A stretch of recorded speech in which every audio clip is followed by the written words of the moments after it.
Hello! Kamusta kayo? Ang pasensya na at medyo matagal na di ako nakapag-upload kasi medyo di maganda ang aking pakiramdam. So, in this video ay mangunguha ko ng dandelion. So, ang dandelion nga pala ay madalas ito ay tinuturing na nakakairitang damo sa garden kasi kahit saan na lang tumutubo.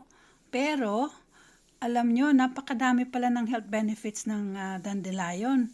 At tulad nung, may taglay siyang vitamins at minerals at lahat ng parte ng halamang ito ay pwede mong gamitin. Pwede yung kanyang bulaklak, yung dahon, at yung ugat ay may kanya-kanyang health benefits. So, ayan. Nakakuha na ako at hinuhugasan ko na siya. Hinugasan ko ng mabuti. Ipinili ko lang yung mga sariwa or yung mga murang dahon. At babanlawan ko siya sa malamig na tubig na may kasamang asin para nang sa ganun ay kung meron pa mang naiwan na mga insekto dyan ay maalis na silang lahat. At ito mamaya ay itong dahon, actually pwedeng gawing salad or pwede ring stir fry.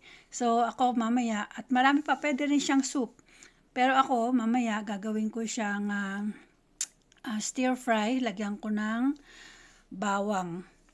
So ayan.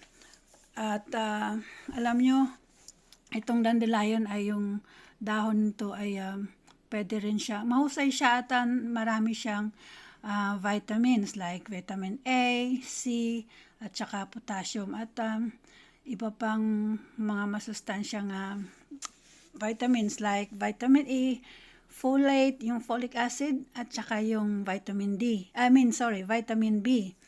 At ang ugat naman ay naglalaman din ng isang inulin fiber na sumusuporta ng ating gut, yung ating tiyan, no? Pampalakas ng ating bakterya sa tiyan. At ganun din ay malakas din ang antioxidant nito. Ang dandelion ay mayaman sa mga antioxidant na tumutulong laban sa masamang free radicals. So ayan, hinuhugasan ko na yung yung kanyang mga ugat, inisa-isa ko, brinash ko siya ng mabuti para sigurado na talagang malinis na malinis.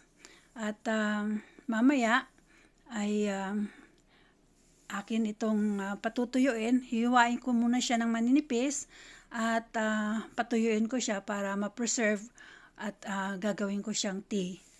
So, ayan. Kaya lahat katulad ng tangkay, yung ugat ay pwede rin siya maging tsaa or maging coffee, yung sinasabi nating decaffeinated coffee. No? At ang dandelion nga din pala ay tumutulong din ito na magprotekta laban sa pagkasira ng mga cells natin dahil sa yung oxidative stress na sinasabi. At yung bulaklak niya ay nagtataglay din siya ng isang uri ng antioxidant.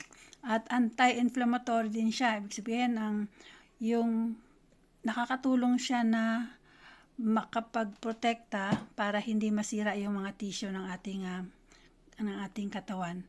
At marami din siyang, pwede rin siyang makatulong para mabawasan yung pamamaga ng ating katawan like yung inflammation, yung mga sakit-sakit dyan. At ayon nga din sa pag-aaral, 2,000 years ago ay ginagamit na ito ng mga Chinese sa yung traditional Chinese medicine. So talagang napaka husay nitong dandelion.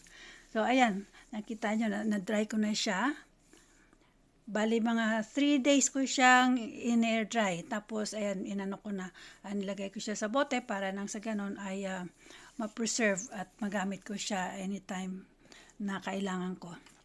So, siya nga pala, kung bago ka pa lang sa aking channel, please like and subscribe para ma-update ka sa aking mga bagong upload.